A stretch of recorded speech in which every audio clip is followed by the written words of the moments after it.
बिस्मिल्लाहिर्रहमानिर्रहीम। अस्सलाम वालेकुम। आज हम स्टार्ट करने वाले हैं यूनिट नंबर 3 को, जो है प्लैनेट अर्थ के हवाले से।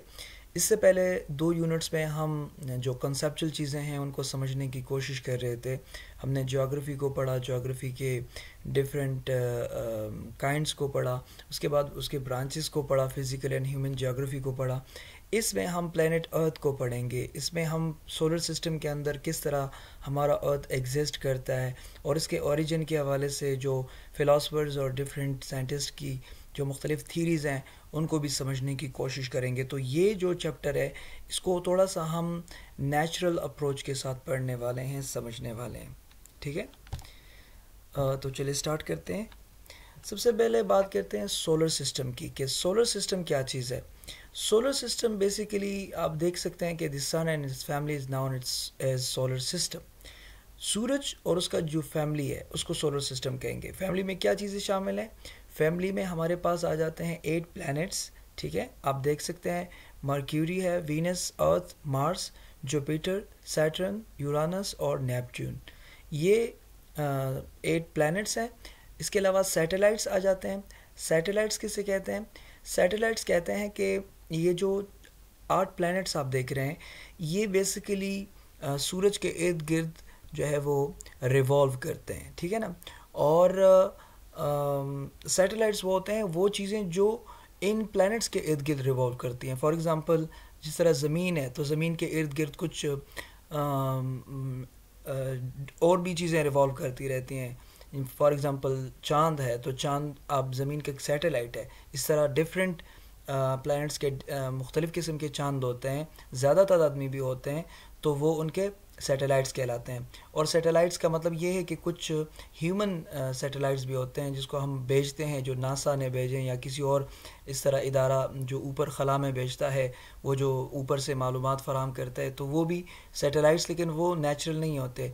नेचुरल सैटेलाइट्स वो जो नेचुरल चीज़ें होती हैं जो इन प्लैनेट्स के इर्द गिर्द रिवॉल्व करती हैं वो नेचुरल सैटेलाइट्स कहलाती हैं। और जो हम लोग भेजते हैं, जो इंसान भेजते हैं ऊपर, वो जो है वो ह्यूमन सैटेलाइट्स कहलाए जाते हैं। And some other celestial bodies, कुछ सेलेस्टियल बॉडीज़ भी हैं जो इसके इर्द गिर्द रिवॉल्व करते हैं, सूरज के इर्द गिर्द जो है वो रिवॉल्व करते हैं। सेलेस्टियल बॉडीज़ कहलाते हैं, एस्टेरॉइड्स कहलाते हैं, मीटियोरॉइड्स कहलाते हैं। वो मैं आपको बाद में पढ़ाने वाला हूँ नेक्स्ट स्लाइड में।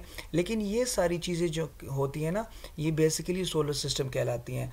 तो इन सिंपल वर्ड्स सूरज और उसकी जो फैमिली होती है, और फैमिली में से मेरी मुराद ये 8 प्लैनेट्स प्लस इसके सैटेलाइट्स प्लस सेलेस्टियल बॉडीज़, यानी कुछ और पत्थर वगैरह भी, छोटे और बड़े पत्थर वगैरह भी सूरज के इर्द गिर्द रिवॉल्व करते हैं इन प्लैनेट्स के साथ साथ, जो कि सोलर सिस्टम को फॉर्म करते हैं।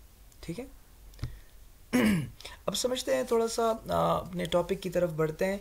लेकिन इससे पहले हम समझते हैं, मैंने जिस तरह पहले कहा कि सोलर सिस्टम में 3 चीज़ें शामिल हैं, प्लैनेट्स, इसके अलावा सेलेस्टियल बॉडीज़ और इसके अलावा सैटेलाइट्स। तो प्लैनेट्स और सैटेलाइट्स को तो आपने समझ लिया। एस्टेरॉइड्स और मीटियोरॉइड्स क्या चीज़ें होती हैं?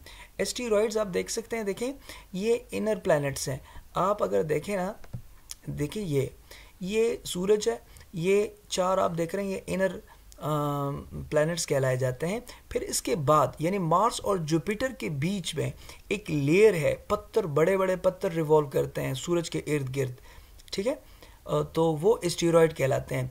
इसी के साथ एक छोटी सी लेयर होती है जो छोटे पत्थरों पर मुश्तमिल होते हैं, वो मीटियोराइड्स कहलाते हैं। वो भी इसके इर्द गिर्द जो है वो रिवॉल्व करते हैं। लेकिन इसमें जो बेसिक चीज़ है ना इसकी रिवॉल्वेशन के दौरान, वो है सूरज की ग्रेविटी। सूरज की ग्रेविटी ने इसको अपने मदार में घेर रखा है और वो इसके इर्द गिर्द जो है वो घूम रहे होते हैं। ये अब जान लीजिए कि एस्टेरॉइड्स में और मीटियोराइड्स में जो बेसिकल डिफरेंस है वो ये है कि एस्टेरॉइड्स बड़े पत्थर होते हैं और मीटियोराइड्स जो होते हैं वो सिंपल छोटे से पत्थर होते हैं। तो कभी कभी ये ज़मीन पर भी आ गिर जाते हैं, लेकिन वो बहुत कम होता है। एस्टेरॉइड तो नहीं गिरते, लेकिन मीटियोराइड्स को आपने बहरहाल देखा होगा, जो एक शूटिंग स्टार होता है ना जो रात के वक्त दिखाई देता है, वो बेसिकली वो मीटियोराइड्स होते हैं। लेकिन वो मीटियोराइड्स जब ऊपर से नीचे की तरफ आते हैं, ज़मीन की तरफ, और ज़मीन के मदार में आते हैं, तो इतनी तेज़ी के साथ ज़मीन के अंदर इंटर होते हैं कि वो जो हवा, वो जो रेजिस्टेंस करती है और जो फ्रैक्शन होता है, यानी हवा उसको रोकती है और वो उधर उस तरफ जो है वो तेज़ी की तरफ ज़मीन के मदार में जब एंटर होते हैं तो उसके पीछे एक शोला सा बन जाता है, और जिसको हम कहते हैं کہ وہ جو دمدار ستارہ ہوتا ہے جس کو ہم شوٹنگ سٹار بھی کہتے ہیں، تو بیسیکلی وہ میٹیورائٹس ہوتا ہے جو کہ زمین کے مدار کے اندر وہ انٹر ہونے کی کوشش کرتا ہے اور وہیں پر اس کا خاتمہ بھی ہو جاتا ہے. بعض دفعہ چھوٹے چھوٹے کنکر زمین پر جا بجا بھی گر بھی جاتے ہیں لیکن وہ اتنے نقصان دہ نہیں ہوتے. ہاں اسٹیرائڈز اگر گر جائے تو وہ نقصان دیتے ہیں. ٹھیک ہے، تو یہ بیسیکلی اسٹیرائڈز اور میٹیورائٹس کے حوالے سے انفارمیشن تھی. تو بتانے کا مقصد یہ ہے کہ اسٹیرائڈز جو ہوتے ہیں، سولر سسٹم جو ہمارا ہوتا ہے اس میں 3 چیزیں ہوتی ہیں. ہمارے پلینٹس ہوتے ہیں، 8 پلینٹس ہیں جو میں نے آپ نام دیکھ بھی سکتے ہیں. یہ انر پلینٹس ہیں اور یہ آؤٹر پلینٹس ہیں. تو انر پلینٹس جو ہیں اس کی خصوصیات یہ ہیں کہ یہ راک سے بنے ہوتے ہیں، ہارڈ ہوتے ہیں، سالڈ ہوتے ہیں، جبکہ یہ مختلف گیسز سے بنے یا لیکوڈ سے بنے. جو جوپیٹر ہے، سیٹرن ہے، یورانس ہے اور نیپٹون ہے، تو یہ بیسیکلی لیکوڈ ہے یا گیس شکل میں ہوتے ہیں. اور یہ جو انر آپ دیکھ سکتے ہیں تو یہ ہارڈ اینڈ راک شیپ میں ہوتے ہیں. ٹھیک ہے، اب پلینٹس کے حوالے سے تھوڑی سی ایک انفارمیشن ہے جو آپ لوگوں کے ساتھ میں شیئر کر رہا ہوں، تو وہ بھی ذرا جان لیجئے. دیکھیں تمام جو پلینٹس ہوتے ہیں نا وہ 2 قسم کے موومنٹس کرتے ہیں. اس کو ہم بعد میں بھی پڑھنے والے ہیں لیکن یہاں پر میں آپ کو بتانا ضروری سمجھتا ہوں. ایک وہ روٹیٹ کرتے ہیں، ٹھیک ہے نا، اور ایک وہ ریوالو کرتے ہیں. تو روٹیٹ کا کیا مطلب ہے، روٹیشن کا کیا مطلب ہے، اور ریولوشن کا کیا مطلب ہے، جو وہ ریوالو کرتے ہیں اس کا کیا مطلب ہے. تو یہ مرکیوری جو ہے یہ اپنے مدار میں سورج کے ارد گرد 88 دنوں کے اندر اپنا ایک مدار ایک چکر پورا کرتی ہے. تو اس کو ریولوشن کہتے ہیں. یعنی جب کوئی پلینٹ سورج کے ارد گرد گھومتا ہے تو وہ ریولوشن کہلاتا ہے. تو ریولوشن کا کیا مطلب ہوا، اگر مرکیوری اپنا ایک ریولوشن 88 دنوں میں پورا کرتا ہے، گویا کہ مرکیوری کا ایک سال 88 دنوں پر مشتمل ہوتا ہے. اس طرح وینس کا آپ دیکھیں 255 دن، ارتھ کا آپ دیکھیں 365 دن.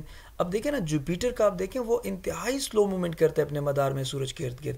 تو لہٰذا وہ اپنے ایک سال جو ہے وہ 11 سال اور 11 منتھس کے اندر پورا کرتا ہے.